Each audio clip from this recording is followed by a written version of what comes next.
Armas, batallas y hombres que cambiaron el curso de la historia. Esto y mucho más en Velum Artis Historia Militar. Soy Francisco García Campa y esto es Velum Artis Podcast, la versión hablada del blog Velum Artis Historia Militar. Hoy nos enrolaremos en la Armada Española de Isabel II para conocer el resurgimiento de la Armada Española en la segunda mitad del siglo XIX. Para ello contamos al mando del timón de este programa con Agustín Ramón Rodríguez González, para mí uno de los mayores expertos en historia naval española del siglo XIX, autor de... Agustín, son casi 40 libros, ¿no? No, casi no, 41 ya. La 41, ¿no? Que se dice pronto, 41 libros. Bueno, es que realmente no vale uno para otra cosa. Hay gente que triunfa y hay gente que nos dedicamos a escribir libros. De historia. Si valiésemos escribiríamos, ¿cómo se dice esto? Libros de autoayuda, ¿no? Agustín, eres doctor en historia, ¿no? Y te especializaste en un trabajo, en una tesis sobre la Marina del siglo XIX.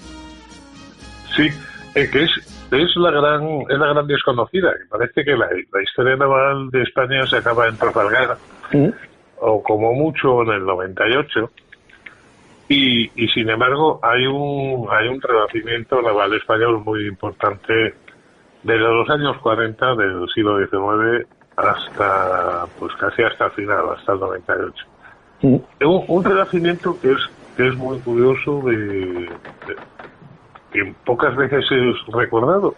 Y sin embargo las calles de todas las ciudades españolas están llenas de nombres como Méndez Núñez, como Callao, como Aftao, como el Pacífico, como Numancia, que son recuerdos de esas campañas y que sin embargo se han perdido en la memoria y parece que no tiene ninguna importancia, y sí que la tiene, sí. De hecho, me vas a matar, Enrique, pero por ejemplo yo, Agustín, cuando estábamos hablando de Callao, y yo cuando paseaba por Madrid, por Callao, claro que es la calle de los cines, ¿no? Y ahora un poco de ese intento de imitar una calle en Nueva York, no me caía yo en cuenta que era del nombre de Callao, de dónde venía, hasta que me acordé leyendo tu libro de la batalla de Callao, ¿no? Sí, claro. es lo que te digo, incluso hay gente que piensa, pues eso, en Madrid mismo, pero en casi todas las capitales españolas hay eso, calles Méndez Núñez, calles Callao, Aftao, Pacífico, y no se refiere al océano, se refiere a la campaña, Numancia, el primer acorazado que dio la vuelta al mundo, cuando eso se tenía poco menos que por imposible, y muchas cosas más. Sí. Y digamos, eso se une todo a ese resurgimiento, ¿no? O intento de recuperar cierto, digamos, imperio, ¿no? Bueno, el trauma... Yo tengo un libro sobre Trafalgar que lo que digo, que Trafalgar no fue tan importante como se suele considerar, tan decisivo. Lo verdaderamente importante fue que casi inmediatamente después vino la guerra de independencia y eso supuso la devastación prácticamente total del territorio nacional y además el desbarajuste político y tal provocó la emancipación americana. Y entonces, claro, eso fue un doble golpe durísimo para cualquier país, perder todas sus posesiones ultramarinas y además, pues quedar el país prácticamente devastado porque los franceses llegaron hasta Cádiz. Sí. O sea, es que quedó muy poquito terreno por conquistar y por donde iban destruyendo todo lo que podían.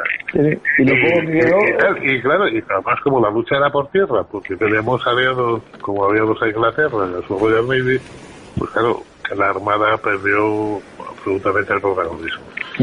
Y entonces todos los esfuerzos fueron para el ejército de tierra, para las guerrillas y la resistencia. Y entonces, claro, cuando acaba la guerra de independencia, seguida casi inmediatamente por problemas la emancipación americana, las guerras civiles españolas con los carlistas y tal.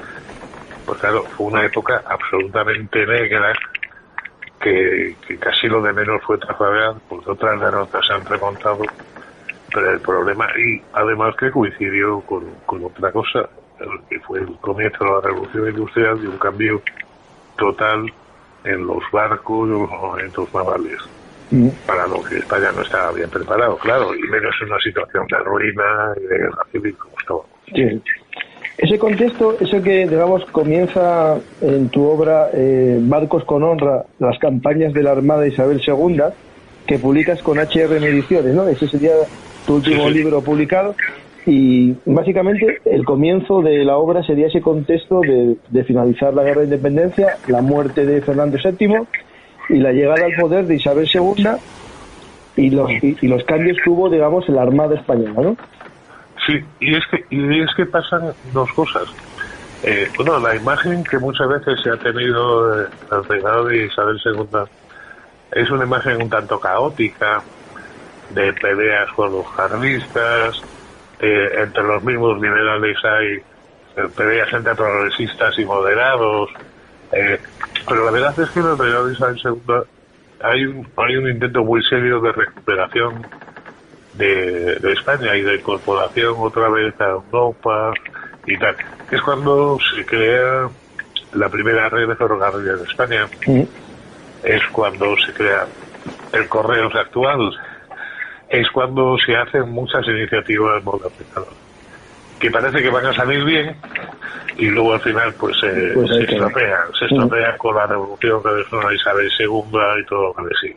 Pero hubo unos años, de 40 y pocos al 68, unos 20 y tantos años de auténtica recuperación en que España parece que va a volver a ser de nuevo una gran potencia, y de hecho lo es, llega a ser otra vez la tercera o la cuarta potencia naval del mundo, y en donde parece que sí, que va a recuperar, si no su antiguo papel, sí bastante del prestigio y de la potencia que tenía antes. Sí. El problema es que luego todo eso se viene otra vez abajo. Sí. Nosotros en algunos otros podcasts, no sé si os escuchaste, ya hablamos de la guerra de Santo Domingo y la guerra de la Conchinchina, que en tu libro lo tratas. Nosotros tratamos un poco la guerra, y en tu libro tratas los aspectos, digamos, navales, ¿no? Pero antes de empezar a entrarnos un poco en esos mares, ¿no?, del Pacífico sobre todo, y es que una de las cosas más curiosas de esta época es que, claro, entonces todas las potencias europeas lo que estaban queriendo era conseguir imperios coloniales. Y entonces España no quería ser menos. Y hasta entonces Filipinas y el Pacífico había quedado un poco en la penumbra, en la sombra. Pero ahora, como es una zona que todavía no está ocupada, no está dominada por nadie, todavía quedan muchos espacios vacíos, es una de las zonas en que se basa España para aumentar su prestigio y su presencia y tal. Y entonces es lo que explica esas expediciones y esas cosas. El problema es que en la misma Filipinas había muchos problemas, pero digamos, es cuando realmente es la segunda fase de la colonización de Filipinas y de la presencia española en el Pacífico, que es muy olvidada, pero sin embargo es muy importante. Y yo creo que los oyentes que son como yo, la mayor parte marineros de agua dulce, quisiéramos saber un poco, hasta Trafalgar, ¿no?, y esa época de la guerra napoleónicas, estamos hablando de los buques de línea, ¿no? Esos buques con varias líneas de cañones. Ahora empieza a haber un cambio, ¿no?, con la aparición de los motores, ¿no? Sí, con la máquina de vapor. Lo curioso es que es un cambio que la máquina de vapor se introduce en los barcos, pero tiene un pequeño problema, y es que consume mucho carbón, y España no tiene bases intermedias. Curiosamente, el veterinario británico lo primero que se ocupó fue tener un rosario de bases desde las islas británicas, ¿no?, pues Gibraltar, Malta, Suez, hasta el Índico y hasta el Pacífico. Pero nosotros no lo teníamos. Era un imperio que se había hecho en la época de la vela, y claro, no había ninguna escala entre España y Cuba. y Puerto Rico, o no había ninguna escala española entre España y Filipinas, todavía mucho más complicado, claro. Y entonces, bueno, ¿cómo lo hacíamos? Porque en caso de guerra, la legislación internacional prohibía que tú pudieras hacer combustible en un puerto neutral. Entonces, ¿cómo llegaban los barcos? En esta época todavía el problema no era muy gordo. Fue mucho peor en el 98, porque en esta época todavía los barcos eran mixtos. Llevaban velas, llevaban aparejo completo, y la máquina solo la utilizaban para combatir o en situaciones complicadas. Con lo cual pueden hacer la travesía a vela y reservar el carbón, reservar el combustible para cuando había que pelear o cuando, no sé, surgía un temporal o cualquier cosa de estas, alguna necesidad urgente. En el 98 ya no, los barcos iban exclusivamente a vapor y ya sí que era un problema el quedarse sin combustible. No, y aquí, ¿qué eran? Es que aquí me viene la imagen de dos modelos de barco, ¿no? El barco que tiene las aspas estas laterales, tipo a los que todavía existen a lo mejor en el Mississippi, y otros que ya tenían a lo mejor una especie de hélice similar a la moderna, pues... Bueno, realmente son unos barcos que están a caballo de dos épocas. Por un lado, recuerdan los barcos clásicos, pero por otro lado ves que ya llevan chimeneas, que llevan menos cañones, porque es que hay que hacer sitio, ya no para la gente, hay que hacer sitio para las máquinas y para el combustible. Y además pasa una cosa, que es que llevan menos cañones, pero los cañones son más grandes. Claro. Pero vamos, así, a primera vista la estampa es parecida.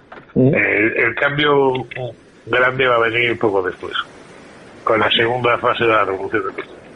Vale. O sea, que estos, las fragatas más o menos que España utilizaría tendrían la hélice oculta, ¿no? Que no se vería por los laterales, ¿no? Vale. Sí, bueno, es la época que los primeros vapores eran de repaletas.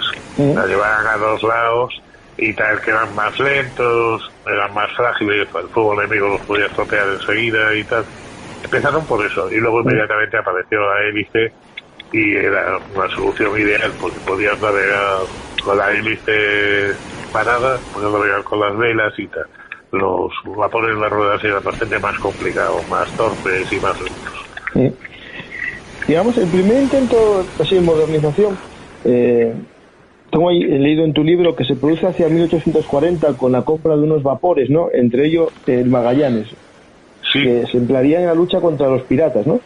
Sí, efectivamente, porque es la época, hasta entonces, pese a todo, la superioridad técnica de los occidentales sobre pueblos asiáticos era muy relativa, porque ellos también conocían las armas de fuego. Ellos también tenían barcos más o menos eficaces. Ahora es cuando con el vapor sí que los occidentales van a tener una superioridad clara. Que antes pues la cosa no estaba tan clara. Y además, bueno, luego en cascada toda una serie de adelantos que le van a dar la superioridad. Es decir, no es el caso de América, donde los indios estaban bastante atrasados, apenas conocían los militares y tal. No, en Asia la cosa estaba mucho más igualada y por eso Asia no es tan fácilmente conquistada por otras potencias. En Asia lo decisivo va a ser cuando en el siglo XIX Occidente empiece a producir fusiles de retrocarga. En vez de mosquetes que se quedaban por la boca y con pólvora suelta y tal, no, ya con balas y de retrocarga con mucho mayor alcance, mucha mayor potencia, mucha mayor precisión. Cañones que ya empiezan a ser rayados, que tiran granadas explosivas, no bolas macizas. Eso ya es un salto cualitativo muy grande. Y eso es lo que implica que Occidente en el siglo XIX es cuando realmente se expande por Asia. Claro, si estamos hablando de, digamos, el empleo de la revolución industrial para el imperialismo, ¿no? Es decir, básicamente es la pólvora y el vapor como motor de la conquista, ¿no? Bueno, o por decir, es la época en que los barcos, despacito, pero es la época en que los barcos empiezan a dejar de tener casco de madera para tener casco de hierro y de acero, que esa es otra mejora también decisiva. Aquí cuando hablamos de, por ejemplo, estos barcos, ¿no? Cuando se empieza a hablar de medio blindaje, que es que le ponían unas capas de metal sobre la madera o era ya quitado la madera. Bueno, vamos a ver. El problema de la madera es que se estaba agotando la madera para construcción naval, que era carísima. Y entonces se empiezan a probar con el hierro, que es bastante más barato hacer un barco de láminas de hierro que con madera.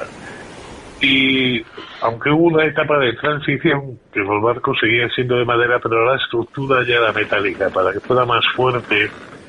Claro, los barcos crecieron mucho de tamaño, y además las calderas tenían peso, y la vibración y tal, y había que reforzar bastante la estructura. La primera solución fue seguir haciéndolos de madera, pero con estructura de hierro para reforzar. Y luego ya directamente pasaron al tema. Muy interesante, ese cambio yo pensé que era por un tema sobre blindaje, o sea que era más económico en hacerlos en metal. Interesante, eso siempre sorprende algo. Bueno, el acero vino un poquito después. El acero industrial, digamos. Sí.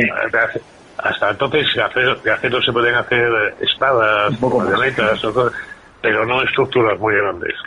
Es justo después de esta época, ya a finales del siglo, cuando los barcos se empiezan a hacer de acero. Sí, claro, el hierro es menos que también tenía sus problemas. Todo tiene...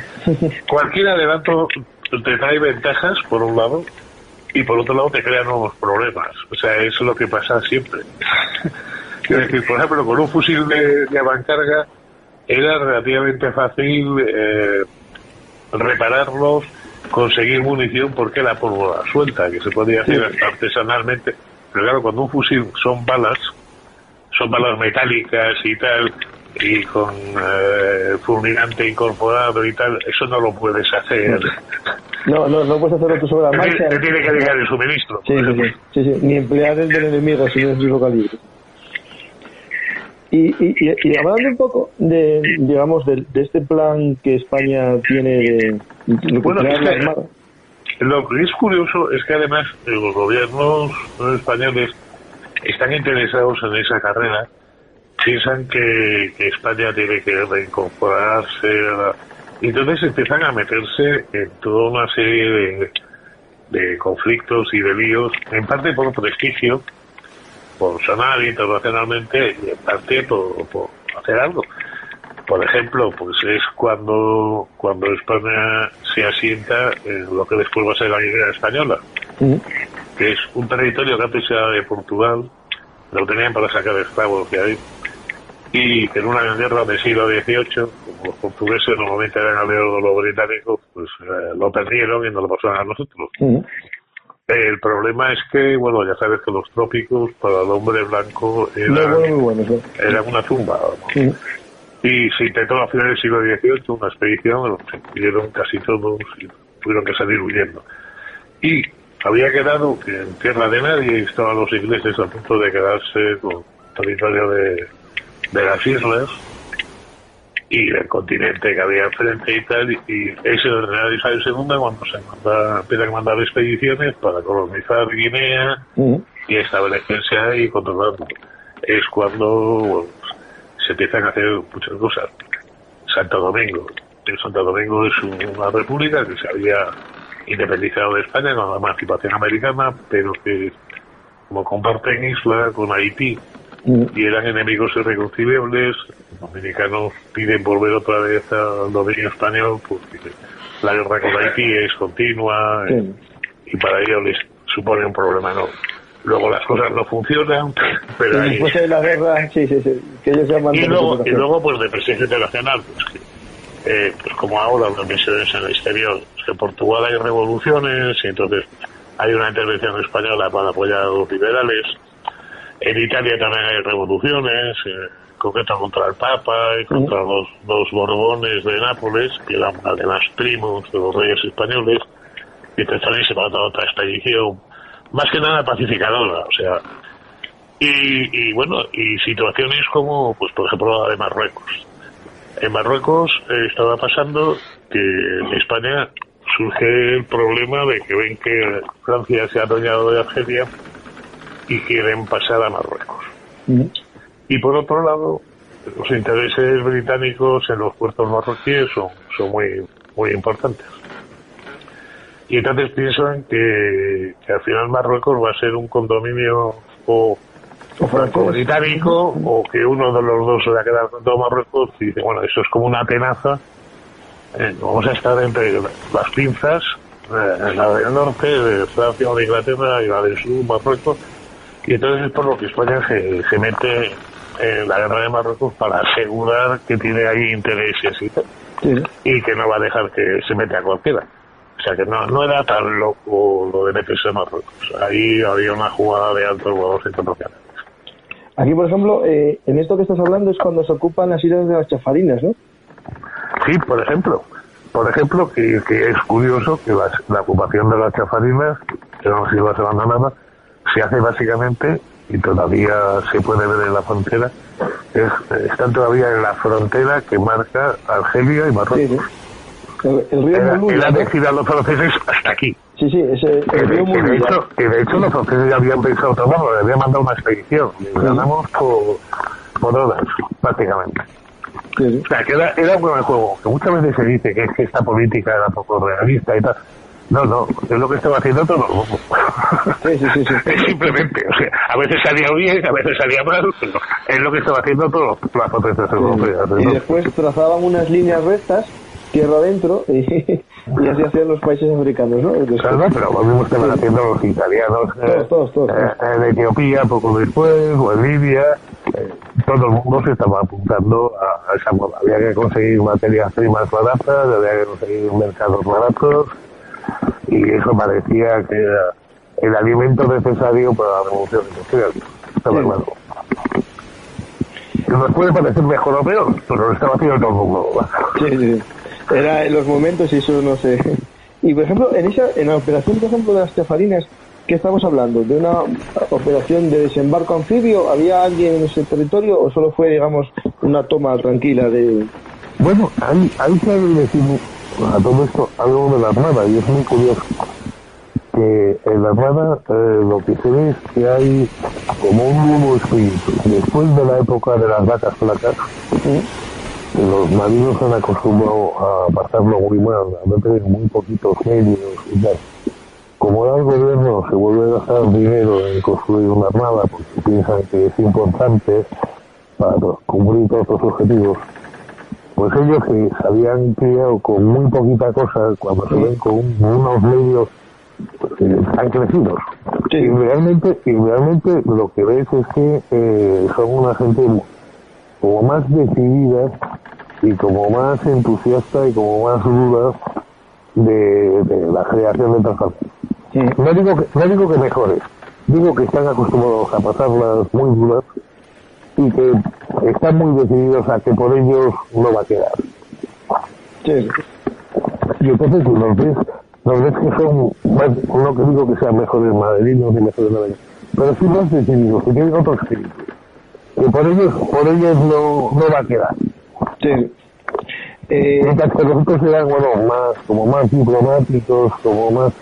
También pasa una cosa, en el siglo XVIII lo que vemos es una decadencia desde un puesto muy elevado, y eso claro, eso reprime a la gente. Mientras que en el siglo XIX es una recuperación, entonces lo que está todo el mundo es deseando ser más.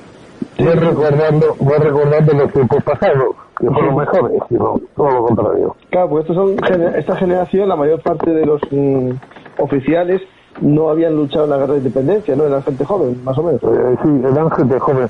Algunos les tocó ya la emancipación americana, que duró hasta 1925. Pero sobre todo es que notas que ha cambiado el ambiente, que son gente que está dispuesta a dar lo mejor y a sacrificarse y tal. Que está echando de menos otros tiempos mejores, que había más de todo, y que no. Y sobre todo que además pasa una cosa, que es un momento que está ya no tiene aliados, que va a su aire.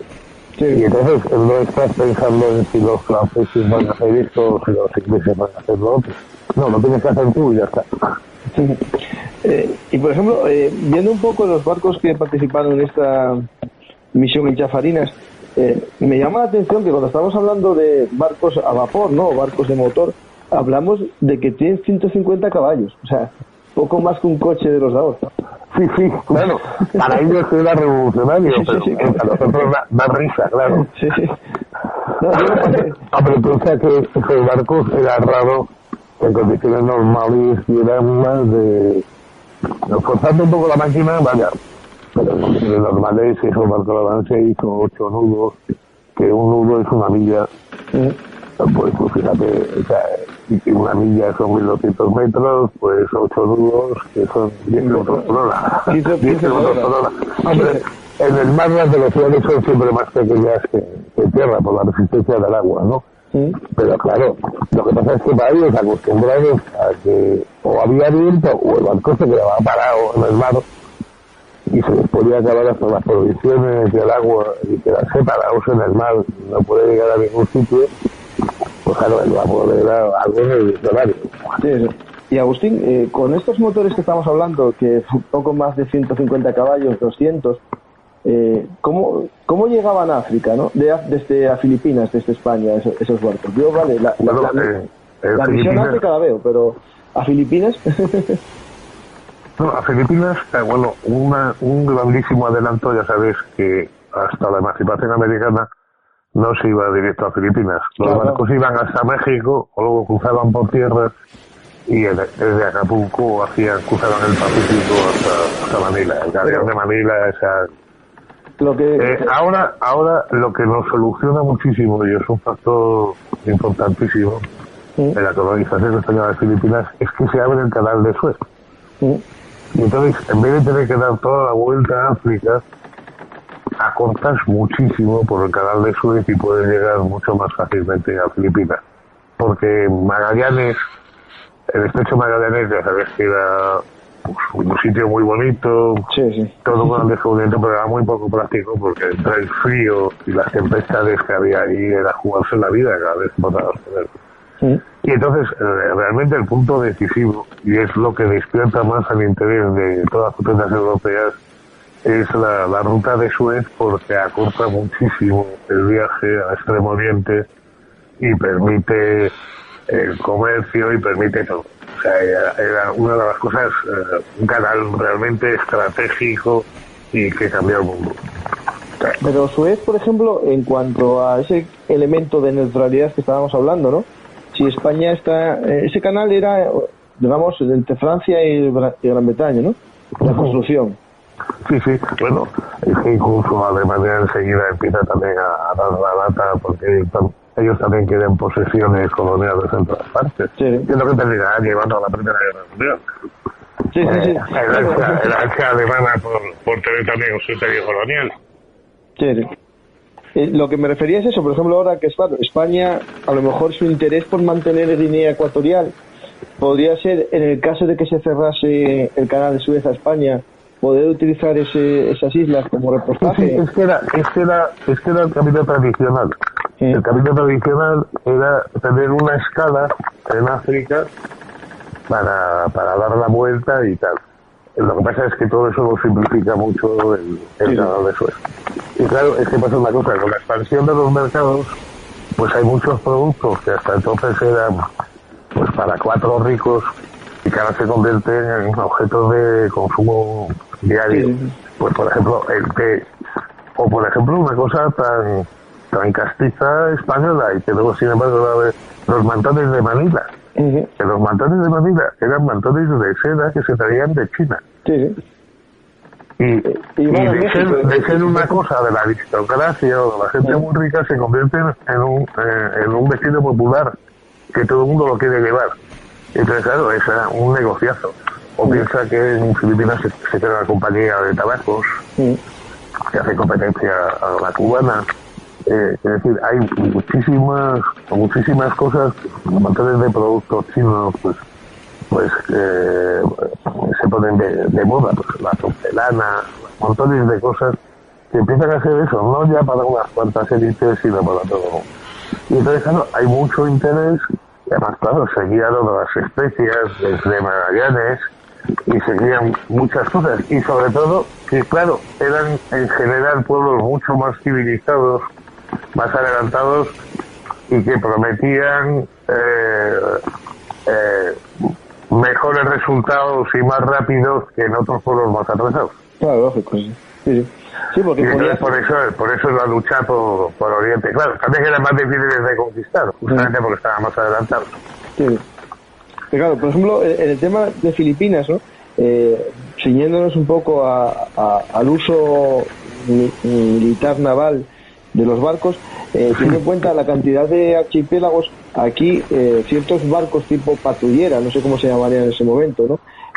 ¿Cómo llegaban hasta allí? O sea, hacían en Filipinas, por ejemplo, un barco... Bueno, en Filipinas es que hay una cosa que se nos olvida, que Filipinas son 7.000 islas. Claro. Y entonces, claro, el medio de transporte es el barco. O sea, no hay otra manera de pasar de una isla a otra, o incluso dentro de la misma isla. El interior es montañoso y por tierra era prácticamente imposible. Y había un problema muy serio, y es que ¿cómo controlas eso? Pues con barcos. Sí. Y todas las demás potencias estaban queriendo meter en Filipinas y metiendo contrabando y vendiendo armas. Y luego había un problema serio y muy gordo, y es en la parte de Luzón y en la parte de la mitad norte de Filipinas, pues bueno, se habían cristianizado, habían aceptado muy bien la dominación española, pero el sur, Mindanao y Joló, eran musulmanes. Los morros, ¿no? Que se dedicaban a piratear a las otras regiones y a quitarles esclavos. Y a venderlos.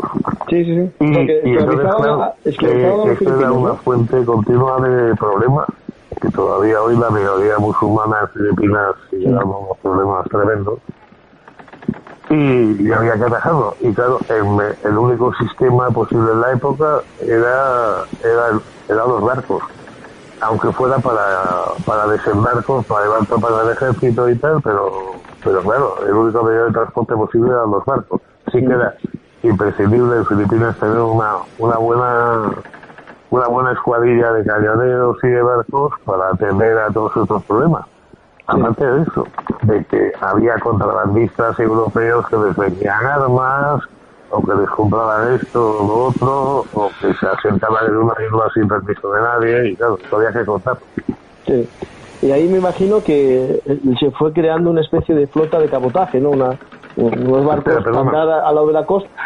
Dime. Que me imagino que se fue creando una especie de flota de cabotaje, ¿no? Más que una flota para luchar contra otros barcos, ¿no? Sí, pero pasaba una cosa, que por supuesto en Filipinas siempre hubo algún barco de combate para evitar injerencias extrañas, pero el día a día normalmente eran de barcos más pequeñitos para patrullar, para luchar contra los piratas, para las expediciones anfibias y por ejemplo, cuando hablas de una visita de un buque español a Japón en 1864, ¿este buque es uno de la flota filipina o es una expedición? No, es una goleta de vapor que ha sido destinada a Filipinas, y entonces como ha habido la intervención extranjera en Japón para que abra sus fronteras y permita el comercio con Inglaterra, con Francia, con Estados Unidos, que hubo hasta cañonazos y bueno, una batalla, pues España no se suma a esa iniciativa de agresión, pero sí que quiere estar presente en Japón porque les interesa. Y entonces pues lo normal en aquella época, lo normal es que cuando se habían relaciones diplomáticas con otro país se mandaba en primer lugar un barco de guerra y ahí va el embajador, pero en este caso lo mandan primero a tomar contacto, a ver cómo son, y lo que descubren es que los japoneses, pese a las apariencias, son un pueblo muy distinto del pueblo chino, y que tienen otra mentalidad y otra forma de ver las cosas, y además van a reaccionar de manera distinta que los chinos a la presencia occidental. Cuando en tu libro lo titulas La primera visita de un buque de la Armada, entiendo que los anteriores navegantes que a lo mejor llegaron en el siglo XVI y XVII no tenían consideración de buque de la Armada o no llegó. Bueno, es que pasa una cosa. Los primeros contactos con Japón son de dos clases. Uno son los misioneros. Sí, los jesuitas. Francisco Javier y tal, que están en Japón y llegan a Corea del Sur también. Pero Japón se niega a aceptar el cristianismo y es cuando se cierra. Y luego había otra razón, y es que el galeón de Manila pasaba lo mismo que para cruzar el Atlántico, que para ir hacia allá el galeón de Manila tenía que ir pues cerca del Ecuador, tenía que ir por latitudes bajas, pero luego para volver tenía que remontar al norte. Colón tiene que remontar prácticamente hasta Estados Unidos para luego volver a Europa.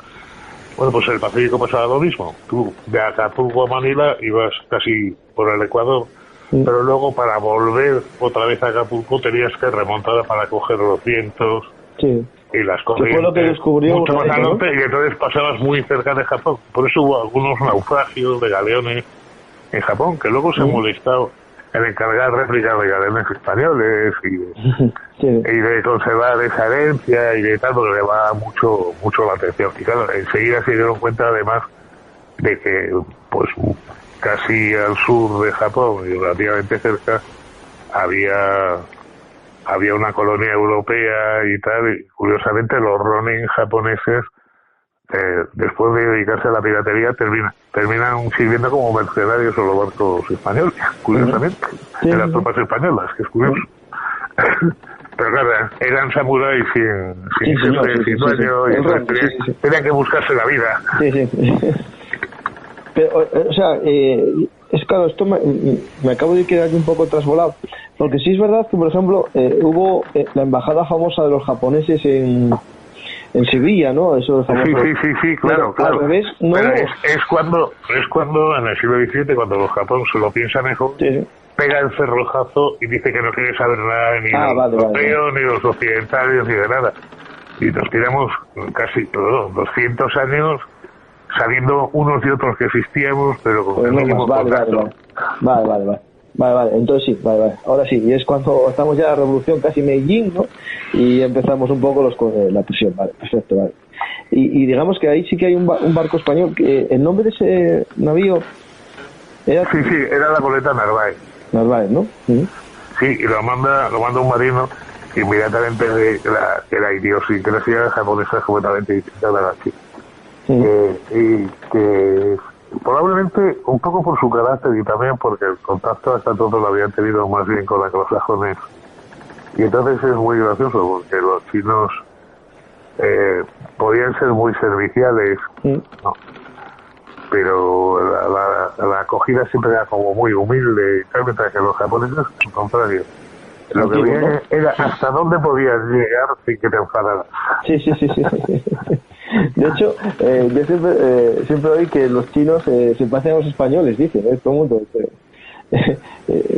La forma de ser del chino, que se parece bastante a nosotros, y el japonés es distinto, sí. Es otra cosa. Pues tenemos un poco, ¿no? Esas luchas que estamos hablando por controlar Filipinas, para eso se usó la Armada, se usó para la expedición en Japón, de esto, digamos, diplomática. Pero también, por ejemplo, participaron, que ya os lo contamos, la guerra de Cochinchina. Pero aquí en la campaña de Cochinchina, digamos, el mayor peso fue la Armada francesa, ¿no?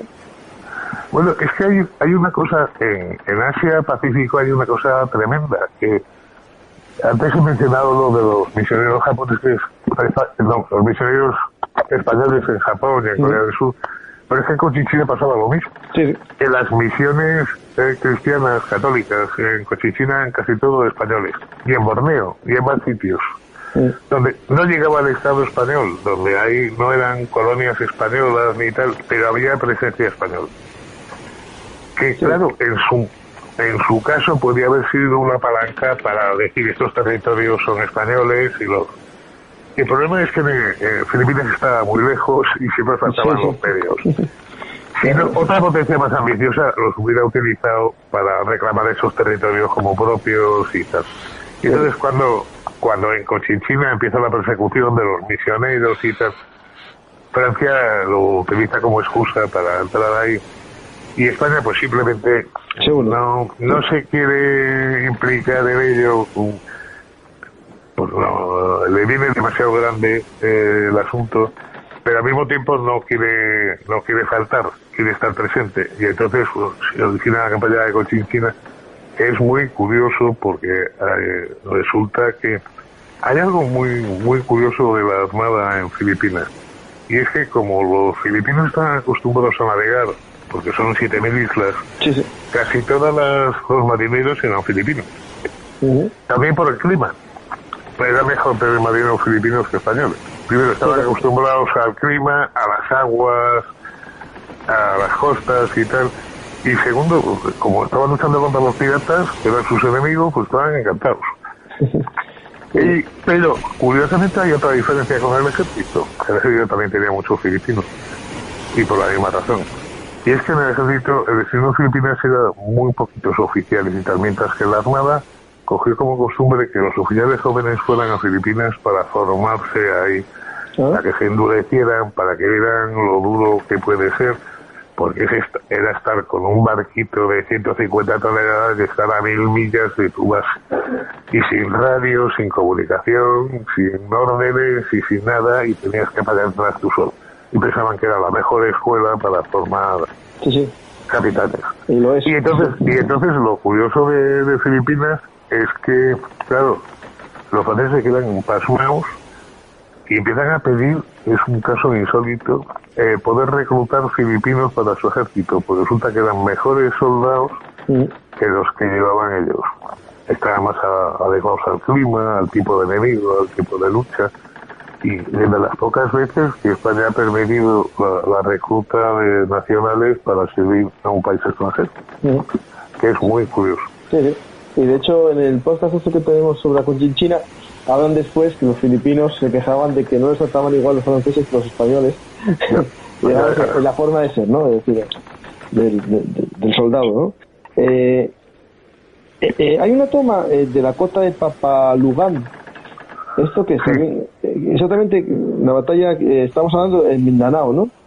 Sí, es el río grande de Mindanao, que lo llaman, y ahí tenían los piratas musulmanes, tenían hecho la fortificación que para que se vea que aprendían, pues aparte de estar a de cañones, era una fortificación ya estilo más bien moderno, porque los muros tenían 7 metros de altura, pero tenían 6 de ancho. Sí, 6 metros de ancho, o sea, era como la plaza italiana, el sistema Boban, muros muy anchos para que un cañonazo lo pueda tirar. Y entonces resultó que se hace el desembarco con una escuadrilla con Méndez Núñez, se hace el desembarco, pero claro, los cañones no sirven para derrumbar esas murallas y se encuentran con que los asaltos fracasan y tal. Y entonces cuando Méndez Núñez toma la curiosísima decisión de tomar al abordaje el castillo, es decir, de acercarse a tierra, encallar y por el palo ese inclinado de proa, el bauprés, a los marineros tomando al abordaje el castillo. Y yo creo que es la única vez que ha pasado en la historia naval que se ha tomado un castillo al abordaje. Sí, no, yo la verdad que siempre oí que esta expresión, pero no me suena haber visto más sitios, la verdad que sí que vi caballería cargar contra barcos, eso sí, en Flandes con el hielo y tal, pero que un barco abordase un castillo no debe ser la única, yo creo que sí. Sí, hombre, es claro, estaba muy cerca de la orilla y el barco se pudo acercar hasta ahí, pero realmente es curioso. Es que no había otro método. No, ¿era eso o retirarse? Sí. Y tenemos un poco... todo esto viene explicado muy bien en tu libro, con mucho más detalle. Digo, el oyente casi podríamos hacer un podcast de muchos de estos capítulos, ¿vale? Tenemos ya un poco la visita al Pacífico, ¿no? Pero España, que en este momento estamos hablando del Índico, Pacífico, ¿no? Tiene también en el Pacífico otro momento histórico muy importante, ¿no? Que sería una guerra contra antiguos países hermanos, ¿no? Estos países que se independizaron de España. Contra Perú, Chile y oficialmente al menos Bolivia y Ecuador. Bolivia, para los oyentes... Bolivia no dicta nada y Ecuador muy poco, pero oficialmente estuvieron en guerra. Fue una guerra completamente idiota entre hermanos. Sí. Que empezó con una expedición de prestigio, que se mandó una escuadra pequeñita al Pacífico, a que recorriera los puertos del Pacífico, y al mismo tiempo una expedición científica iba a cruzar a Argentina, que hay muchos ejemplares todavía del Museo Arqueológico de animales prehistóricos de la Pampa que se los traen de esa expedición y tal, pues queriendo hacer un poco como la expedición Malaspina y tal, ¿no? O sea, un poco reverdecer laureles antiguos. Pero el caso es que la cosa se va complicando porque es un momento muy delicado en América Latina en general. Es cuando los dominicanos quieren volver al dominio de España, cuando se produce la intervención extranjera en México, con lo de Maximiliano. Y entonces hay como un temor en América a que los españoles están queriendo hacer... Sí, que volviesen, ¿no? Como lo de México o tal. Y además pasó una cosa, que como la cosa había acabado mal, pues por ejemplo, no se había reconocido oficialmente a esas repúblicas, y faltaban muchas cosas que tratar, pues lo de la deuda del Estado, qué parte le correspondía, con las típicas negociaciones que se tienen que hacer y tal. Y entonces, en un ambiente, no lo olvidemos, era una época muy romántica, y muy patriotera, muy nacionalista de todos y tal, pues los incidentes, por tonterías, pues saltaban cada 2 por 3 y casi sin comerlo ni beberlo, pues estalló una guerra que no tenía ninguna razón de ser. Pero una vez que ha estallado, pues había que llevarlo de una manera mejor o peor, y la verdad es que la llevaron de la mejor manera posible, bastante mejor de lo que proponía el gobierno. Sí, porque estamos hablando, claro, una guerra contra 4 naciones que abarcan el litoral completo de América del Sur, casi, menos un poco de Colombia, porque de aquella Bolivia todavía tenía la salida al mar, ¿no? Tenía todavía la salida al mar Bolivia, ¿no? Entonces estamos hablando de 4 flotas que superaban con creces a la flotilla que España había mandado, ¿no? O sea, sí, bueno, sobre todo es que pasaba una cosa, y es que el problema fundamentalmente era la logística. Estaban en el fin del mundo, y ¿dónde conseguía esa gente provisiones si toda la costa del Pacífico era enemiga? ¿Y dónde bajaban a tierra para descansar? Entonces, hubo un problema de escorbuto, por ejemplo, de falta de víveres frescos con vitamina C y tal, enorme, porque estuvieron tirando durante años sin poder bajar a tierra y tirando de legumbres, o sea, comiendo alubias y garbanzos, pero claro, eso si no comes vegetales frescos empieza el escorbuto y terminas muriendo. Porque al comienzo de las guerras habían tomado unas pequeñas islas, ¿no? Es que había surgido un enfrentamiento más tonto por unos emigrantes españoles que habían ido a trabajar a Perú.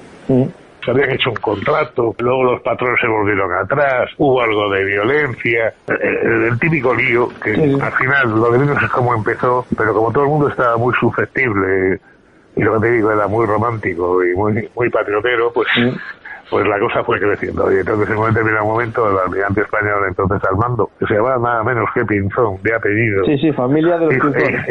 Y lo eligieron aposta por eso, para que fuera uno de los compañeros de Colón. Ocupa como garantía unas islas que están frente a la costa peruana, que es donde se producía el guano, que es el abono natural de las gaviotas o los pájaros marinos. Que hubo una guerra también. Entonces valía su peso en oro, porque en plena revolución agrícola, el llevar sacos de eso a Europa aumentaba la producción agrícola de una manera bestial. Si no recuerdo mal, hubo una guerra, o el comienzo de la guerra entre Bolivia y Chile. ¿No fue por el guano también? Sí, yo creo que sí. Por algo parecido, sí. Es que por el caliche, que lo llaman ellos. ¿No? Vale. Pero es lo de siempre, por minas, por materias primas, por lo de siempre. Y entonces, bueno, pues con implicaciones multinacionales de todos los sentidos, claro. Y bueno, la cosa se fue liando, y bueno, con Perú parece que se había arreglado todo después de las tensiones y tal y cual, pero entonces el conflicto pasó a Chile. Y entonces el almirante español, que era uno nuevo, pareja, pues como represalia, pues decide bloquear las costas chilenas y que no entre ni salga ningún barco. Sí, pero estamos hablando que Chile en aquel momento, si no recuerdo mal, tenía una flota mercante muy potente, ¿no? Sí, es un país que está muy aislado y que casi todo su comercio exterior siempre ha sido por mar, claro. Y entonces, claro, le estaban asfixiando a la economía chilena. Pero no se había disparado ningún cañonazo cuando pues un barco chileno ataca a una goleta española, un barco muy pequeñito. ¿La Covadonga era? Sí, la Covadonga y la presa. Cuando no había habido todavía ningún tiro. En lo cual, pues bastante desagradable. El almirante español Pareja pensó que había cometido un gran error. Pensó que otra goleta de la flota también la habían apresado los chilenos y se pegó un tiro. Y en ese momento llega Méndez Núñez, que era un joven capitán de navío, tenía 40 años, con la numancia, que entonces era la última palabra de la técnica, y la ponía porque era un barco de hierro, de vapor, acorazado, y había construido los astilleros franceses que fueron realmente los primeros que diseñaron y construyeron barcos acorazados. Por ganarle a los ingleses, ya que no les podían ganar en el número, ganarles en la calidad. Sí. Claro, el problema es que la capacidad industrial de Gran Bretaña les permitía que mientras los franceses hacían un barco ellos hacían 6. Sí. Con lo cual pues al final no consiguieron ninguna ventaja, pero no, bueno. Porque algo me llamó la atención en este periodo de España y posteriormente es que muchos de los barcos son de pedidos, ¿no? De fabricación extranjera y después no se entregaban. Sí, claro, porque es la época que estamos aprendiendo todos los campos. Claro. Y entonces o son comprados o veis que los nuevos ingenieros navales españoles se tienen que ir al extranjero a formar, o tienen que venir aquí. Y había cosas que se intentan nacionalizar al máximo la producción, pero incluso cosas como los cañones pues cuesta, las máquinas también cuesta nacionalizarlas, pero curiosamente como obviamente estratégico piensa que la primera locomotora de vapor en España, el primer tren que está íntegramente fabricado aquí en España es de 1885. Esto podría pasar, ¿sí? Bien, y sin embargo los barcos ya tenían máquinas, tenían componentes extranjeros, pero se estaba haciendo el esfuerzo por interés estratégico. Sí. Y claro, es que estábamos generando sumada la revolución industrial. Y claro, eso traía problemas. También es cierto que en aquella época, como tanto Francia como Inglaterra como España, eran regímenes relativamente parecidos, monarquías parlamentarias, relativamente liberales, pues nos llevamos bastante bien. Eran la Europa de la acuerdo de alianza de las potencias liberales y tal, que no tenía nada que ver con estados mucho más autoritarios, como digo ya, Rusia, con el zar, pero incluso Alemania, con Kaiser. Entonces, había, desde los tiempos de Napoleón, había como una especie de las guerras carlistas, había un acuerdo y una amistad entre España, Inglaterra y Francia. Que es cuando surge la famosa frase de la diplomacia española, dice, cuando Francia e Inglaterra vayan juntas hay que incorporarse. Si no están de acuerdo, mejor mirar para otro lado. Y justamente la intervención en México es una intervención británica, francesa y española. Y el que se va justamente es España. O sea, el Spring, el que no entiende nada y se va. Y los ingleses, al final se quedan solo los franceses. Y entonces eso nos favorece, ese es uno de los puntos fuertes que nos favorece para ir asimilando todas esas nuevas tecnologías y tal, que estamos bien vistos en esos países y no es como en el siglo XVIII, que ellos estaban muy peleados y tal. Y por ejemplo, en esta guerra que estamos hablando de la guerra del Pacífico contra las repúblicas del Pacífico sudamericano, Francia e Inglaterra no tenían tampoco una neutralidad beligerante. No, Francia estaba muy liada con México, que al final le salió muy mal. Y el interés de Inglaterra, sobre todo, que tradicionalmente Chile e Inglaterra se han entendido muy bien. Y el comercio chileno ha ido a Inglaterra, y las exportaciones inglesas han ido a Chile y tal. Entonces a Inglaterra lo que le molestaba es que España que estaba haciendo exactamente ahí, que es lo que pretendía. Y entonces lo mira con un poco de recelo. Y luego también están los americanos que acaban de terminar su guerra de secesión, la guerra del norte contra el sur, que están con la doctrina Monroe y que hacen los europeos queriendo otra vez meterse en América y tal, pero afortunadamente Méndez Núñez lleva las cosas bien con los dos. Dice que es una cuestión puramente, digamos, de honor, que España no pretende conquistas ni nada, sino simplemente que la cosa termine bien, sin problemas y tal. Y que había habido algunos diplomáticos que habían metido la pata, se les calentaba la boca y claro, al final era contraproducente. Y Méndez es el que dice no, es una cuestión de honor, y entonces pues a primera sangre se decide y ya está. Y si puede ser negociado, pues mejor. No, de hecho, y entonces eso lo entienden cuando ven que España no tiene aspiraciones territoriales en América y tal, que eso, la ayuda fue también la retirada de PRI de México, cuando PRI se retira de México y dice que está bien, eso son tonterías. Y entonces no nos trae ningún problema. La verdad es que fue una guerra muy romántica, que no sabe muy bien ni por qué empezó, ni por qué terminó, y que fue mucha susceptibilidad y mucha tal. Porque lo que hace al final Méndez Núñez captura un vapor chileno con 130 oficiales y soldados y propone cambiarlo por la Covadonga. Es decir, bueno, cambiamos barco por barco, los prisioneros por los prisioneros y aquí se acaba todo. Y los chilenos se llenan de un poco tonta y se niegan.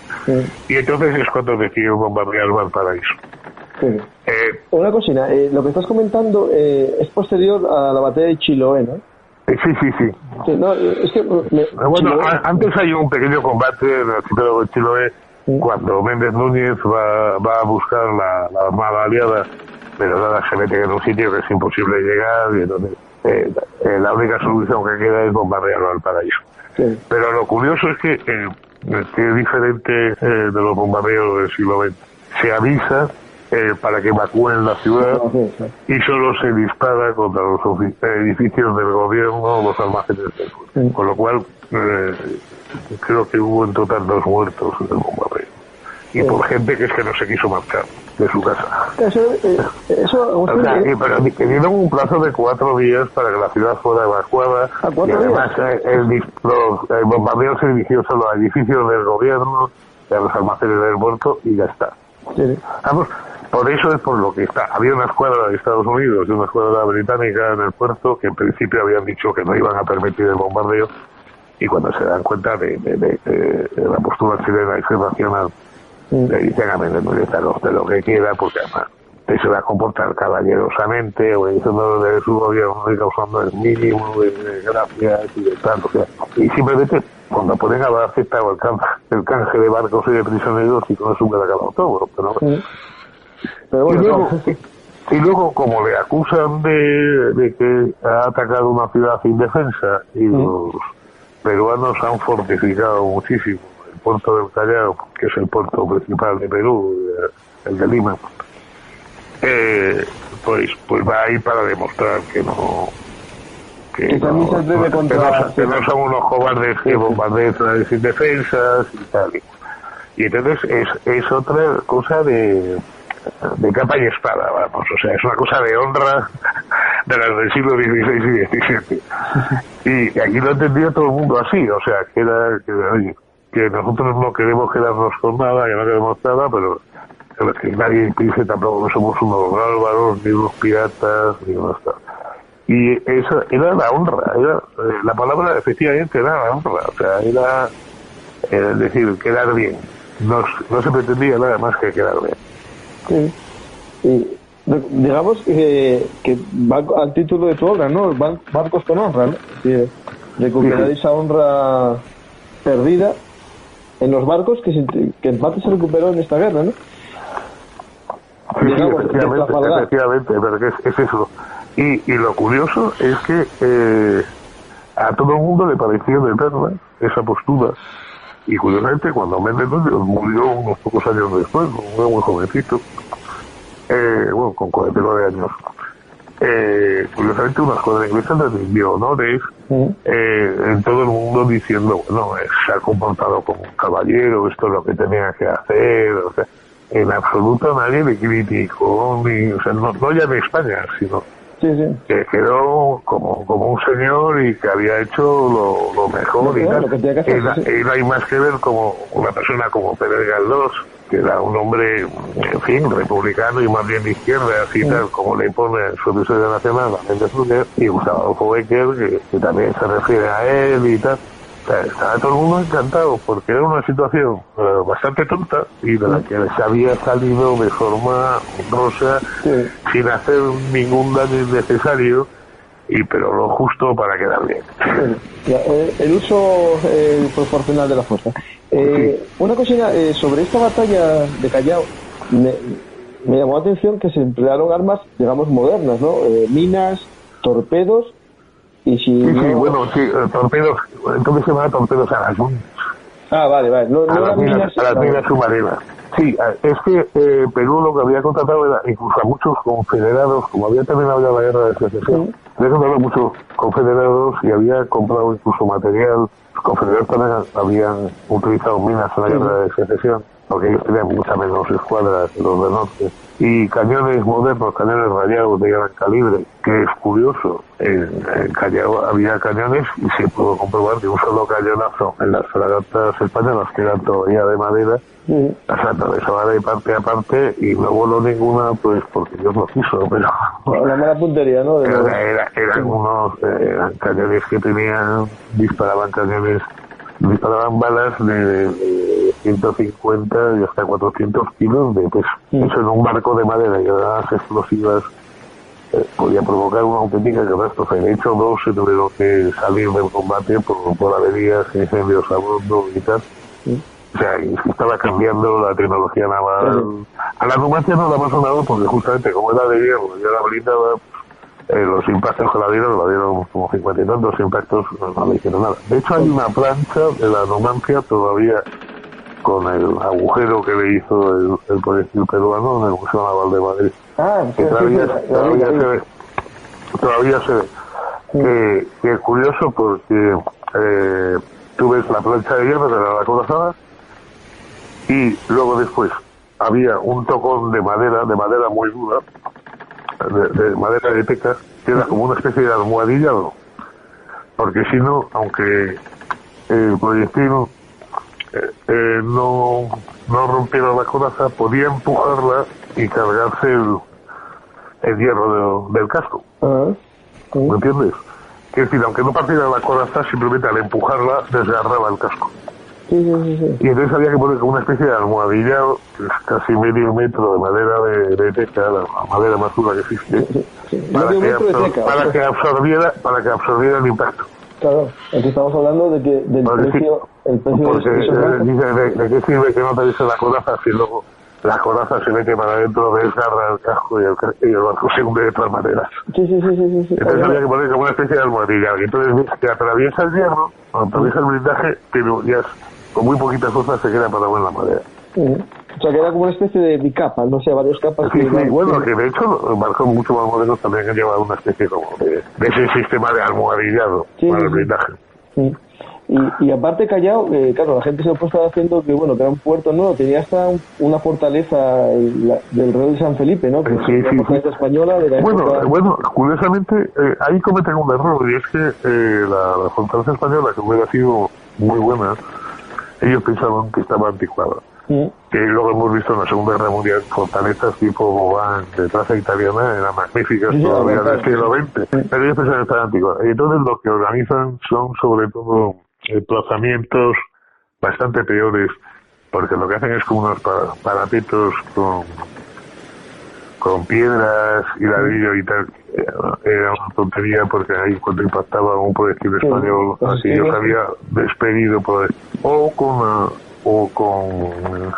con agujeros en el terreno, o sea, desenfilados. O sea, como estuvieran en un nivel inferior, que tampoco servían porque si una granada está de manera y de justo encima los mataba igual.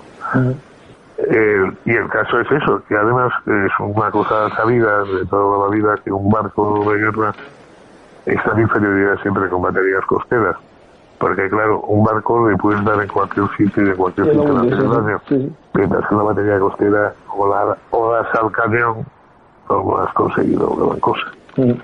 Y entonces, por eso siempre decía Nelson que un cañón en tierra valía por 100 embarcados. Y es verdad que normalmente se ha intentado. Les pasó a los ingleses en Cartagena de Indias, por ejemplo, que un cañón en tierra vale por varios cañones embarcados. Y pese a eso, la verdad es que la victoria no hubo en el sentido tradicional, porque se pretendía desembarcar y se pretendía hacerlo. Pero es cierto que los peruanos tuvieron muchas más bajas que los españoles, lo cual sorprende. E incluso, que también me llamó mucha atención, hubo un intento de ataque con submarinos peruanos, ¿no? Sí, no, Chile, hay un emigrante alemán que llega a proyectar un submarino para atacar a la flota española. Lo que pasa es que las pruebas se unen y mueren todos. O sea, no se llegó a usar en prueba en esta batalla, ¿no? Se fue antes. Y luego, al día siguiente del bombardeo, un barco que iba con una mina dentro, se lo lanza contra los barcos españoles, pero afortunadamente lo abordan los marineros y consiguen desmontar la mina. Sí. O sea que ya están apareciendo ya cosas muy modernas, ya no era la guerra como Trafalgar. No. Era una versión moderna del brulote, ¿no? Yo creo que para acabar con esta intento de recuperación de la memoria de la Armada de Isabel II, yo creo que toca el turno a Numancia, ¿no? Que hablaste con él, pero si no recuerdo mal, Numancia pasó la historia por algo más, ¿no? Perdona, no te entiendo. No, espera, o sea, me estoy liando yo. En la primera vuelta al mundo en un barco de metal... Sí. Bueno, el principal problema es que se pensaba que esos barcos... esos barcos tenían varios problemas. Como era la primera vez que eran con casco de hierro, y además con las corazas, más el peso de la madera de teca para estar... Pues pasaba que eran muy pocos marineros y se pensaban que, bueno, para navegar cerca de la costa y con el mar tranquilito, pues no habría problemas. Pero para cruzar un océano, aquello podía ser terrible, porque con un tifón o con un temporal muy fuerte, pues los barcos iban a estar sentenciados. Y además había otro problema más nuevo, y claro, como eran acorazados, y se trataba de que el enemigo no hiciera daño, la única comunicación con el exterior del casco eran las portas de los cañones. Y por ahí entraba el aire, el sol y todo.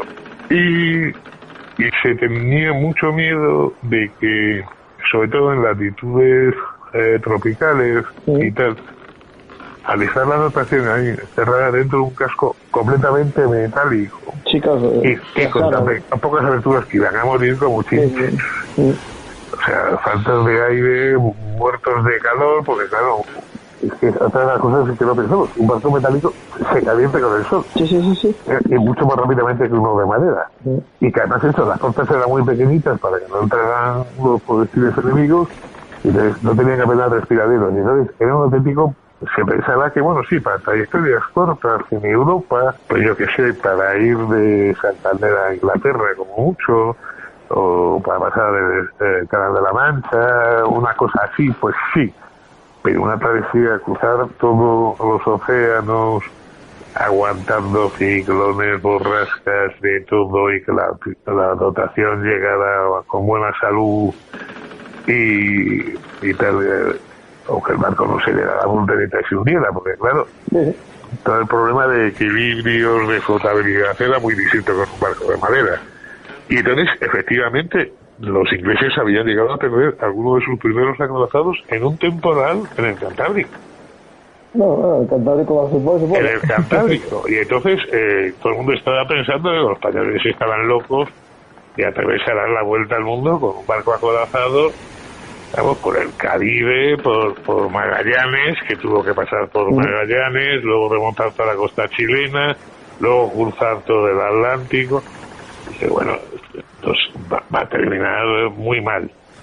Y sin embargo consiguió volver. Y entonces, claro, era como revalidar la hazaña del Cano y tal, y todo el mundo entusiasmado.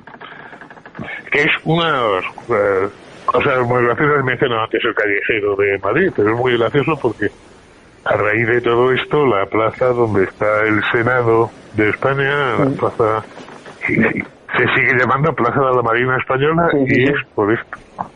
es como homenaje a porque parecía que bueno que España volvía a ser lo que había sido y que todo tal y cual. Luego desgraciadamente las cosas no sucedieron así, pero o sea que, no sabía yo que le habían de puesto, momento hubo un gran entusiasmo. no sabía yo que le habían puesto el nombre Marina Española a la plaza. Sí, O sea, la plaza donde está el Senado, sí, sabía el nombre, en Madrid sabía. se llama Plaza de la Marina Española, y se llama Plaza de la Marina Española porque está abierto. No, yo pensé que era por la historia de la Marina Española, pero no que lo habían puesto por esta... Anda, bien. Sí.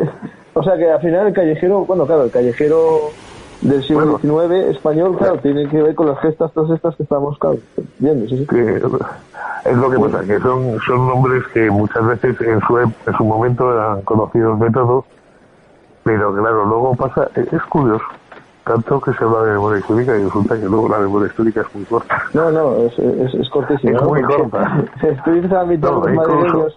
Incluso en la familia de uno, yo me he quedado asombrado de haber descubierto cosas de mis antepasados que mis propios padres desconocían. O sea, No, eso seguro, seguro, sí. Seguro.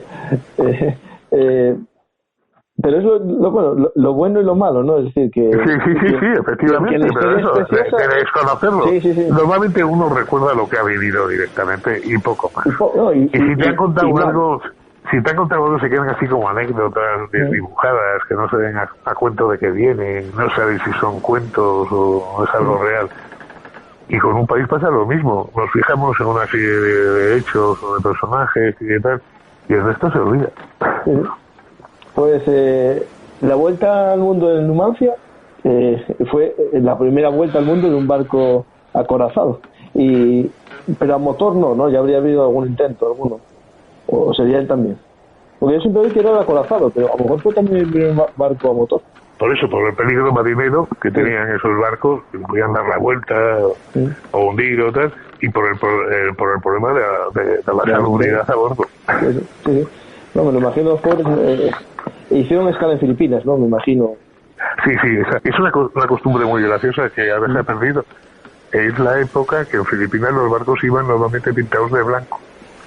Iban pintados de blanco justamente por el calor, como las casitas en el sur de España, para que el sol rebotara. No, curiosamente solo los pintaban de oscuro y tal cuando iban a entrar en combate. El cano está en blanco. Ya, no, es una costumbre que ha quedado de entonces, y era eso, en climas cálidos, incluso los barcos de guerra iban pintados de blanco para eso, porque era más... retenía el calor, mientras que lo pintabas de color oscuro, claro, el color oscuro absorbe los rayos solares y aumenta el calor. No, si lo piensas bien, con todos los velajes y tal, el camuflaje no tiene mucho sentido. Me imagino que el camuflaje fue cuando ya los barcos bajó, ¿cómo se dice esto? El horizonte, ¿no? Bajó el perfil, entonces bueno, sí que era más importante. Pues... yo creo que, Agustín... sí, ya llevamos 1 hora y 20 minutos. El oyente conoció un poco la honra, ¿no?, de estos barcos españoles de Isabel II, de forma, digamos, de crucero, ¿no? Un crucero de estos con pocas etapas, pero si quieren conocerlo a profundidad, Agustín, le recomiendo tu libro Barcos con honra, las campañas de la Armada Isabel II, publicado por HRM. Os voy a poner a todos un enlace de compra en la descripción del podcast, y dentro de poco ya tendré reseñado el libro en el blog con la reseña correspondiente, para que queráis consultar más sobre el libro, lo tengáis ahí cerca, ¿vale? Acordaros de Barcos con honra. Agustín, lo digo siempre a todos los colaboradores, esta es tu casa. En tu caso, con todos los libros que tienes, tenemos para hablar sobre historia. Vale, cuando tú quieras.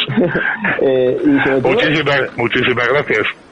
Agustín, que no solo tienes de historia naval, tienes también de otros... Sí, también me metí en otros berenjenales, pero básicamente lo mío es lo naval, justamente porque es de lo que menos se sabe. Sí, la verdad que sí, de España sí. Eso es lo que menos se sabe. Hay otros temas que están algo más trabajados, pero justamente la historia naval española un poco. No, y tienes biografías, ¿no? O sucede que en ocasiones son trabajos tan sumamente eruditos, claro, que a no ser que sea eso por erudito es difícil de leer.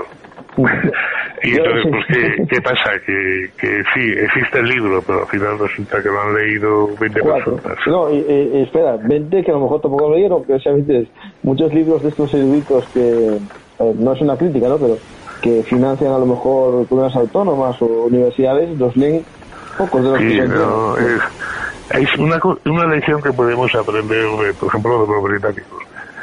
Que en España una tesis doctoral puede ser un ladrillo enorme, y sin embargo en Inglaterra una tesis doctoral tiene que ser un libro no muy gordo, con un lenguaje ágil y cómodo y tal, y dejarse de tanta erudición, porque al final termina siendo ilegible, vamos.